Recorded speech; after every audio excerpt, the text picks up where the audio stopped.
Welcome everybody back to Boost in Motion, guys, and today I actually want to talk about some of the regrets I have with some of the modifications I've made on my Q50. There's not too many, but before I get into the video, guys, please add me at Boost in Motion on IG and Facebook, and also boostinmotion@gmail.com. Otherwise than that, guys, let's get into the video. Alright guys, so some of the people that have been following the channel, you guys have been waiting for this video because some of you guys have always wrote this: cheap, you're cheap, you're gonna cry twice, right? So in this video, I actually want to talk about some of the modifications that I have done that I wish I would have put more thought into and made a better decision. So let's jump right into it. Let me go right for number one: tires. Now, you guys know that I have BARUM Bavaria's all-season tires. These are great, not all-season. These are great summer tires I got for a steal like 2 years ago off of eBay. This is when I used to have promo codes, right? And I got these tires in a pinch. Here's why. At the same time, I also got probably the world's cheapest Wet Sports SAR15s, the blue and black chrome wheels that I got. And I needed tires that can fit my size and were relatively affordable because I wanted to make it a budget tire and wheel setup. Now, I used to work for BJ's Wholesale Club, but Michelin and BF Goodrich trained me on tires and everything. So I got to know a different brand of wide variety of tires and the performance needs and everything like that. So I was still a Michelin advocate. Michelin tires in a 255/40 could be $1,000, and I didn't want to pay $1,000 for tires for wheels that I got for $1,200 as a steal. I still want to make it a budget tire build. Also on top of that, Michelin tires aren't the lightest tires. BARUM tires are about 24 pounds each tire. Michelin tires can be 31 to 35. I wanted to make a light wheel and tire setup.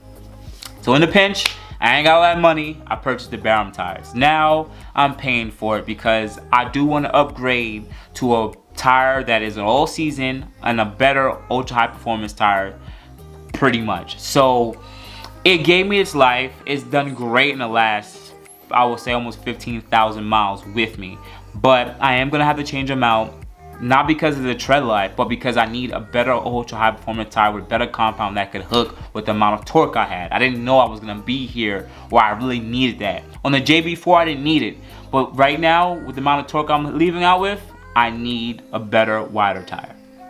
Okay, moving on now to, I would say, braking.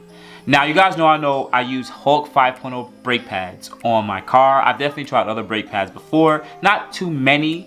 Shout out to a few of my subscribers that definitely hit me up and asked me these questions about brake pads. But the Hulk 5.0 pads are really great. It's just that my car is a 2018 3.0T Sport, but for 2018 they didn't add the full Sport package. You had a choice. You can either have a 3.0T Sport without the Sport package or with it. So without it would come with the front bumper and the sport seats. With it would also come with the paddle shifters, the BBK, this is the bigger brake system, and you'll also get the DDS, digital dynamic suspension, right? I didn't opt for that because at that point they didn't have it, so I never got to get it, unfortunately. Now, me being faster now, yes, I had JB4, the brake pads did really good, but the faster I got now and some of the places I'm going, I noticed that I wish I had a bit more, I don't want to say bite, because Hulk 5.0 does really good, but more braking pressure from the calipers. And that can only come from having a 4-piston caliper in the front and the rear, whatever the case might be. And unfortunately, I don't have that. So I am kind of at the ceiling on brake performance. Not saying I'm going to run to the back of anyone's car. It's just that I wish I kind of had that now. Before, I wasn't gonna keep the car. Now that I'm keeping it, I wish I would have invested and had it. I can still add it though, so just letting you guys know I can still add the BBK. Okay, cool. Let's continue. Now that's tires, brake performance. Exhaust, I'm pretty much happy with the exhaust where I am right now. I did have 2 different AXLEBACKs, but I'm happy where it is right now with MEGEN lower downpipes and full Rev 9 exhaust. I did have a STILLEN AXLEBACK. I didn't like the sound, but I did resell it, so I can't really say I'm too upset about it.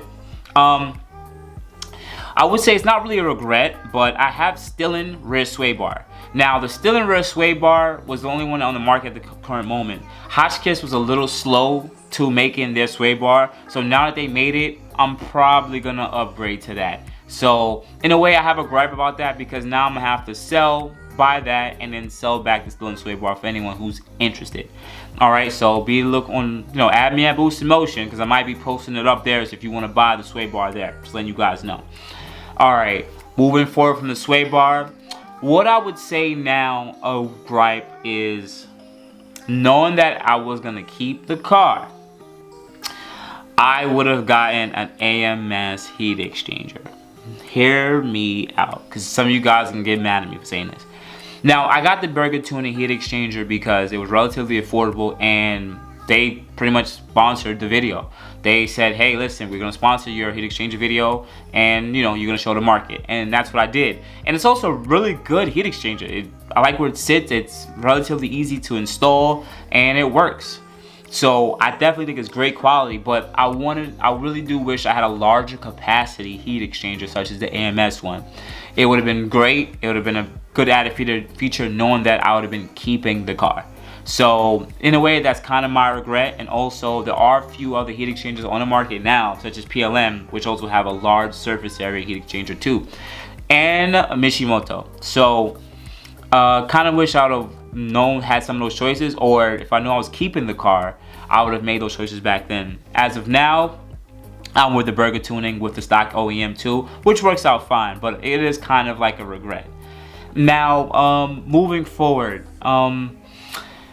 there's not really much other decisions that I regret. Now, some of you guys are gonna jump on me and say, well, what about your JB4? Like, you're tuned now, so you're not using the JB4. Well, it's not a regret. I definitely still do love the JB4 device. I can never say it's a regret. It's one of the best devices I think you can plug in and plug out in under 5 minutes that give you between 50 and 100 horsepower. And that's it. Like, you can't beat that, and it works. This isn't a BMW crowd. This is an Infiniti crowd. It works perfectly fine for our cars. But I would say, now that I'm tuned, the Burger Tuning JB4 is really no use to me. I do keep it for a few things, such as valet mode, where I could turn down the amount of PSI. I can still data log with it way easier than ECU Tech programming. Even though ECU Tech has their own dialogue and pages, it's just that to have a quick, easy graph, the JB4 does a great job with that. And if I do ever want to add meth to it, to my car, I can do that. Or if I do want to run higher boosts with higher octane, I could still do that too with the JB4. So it definitely is possible. It still has a use in my life.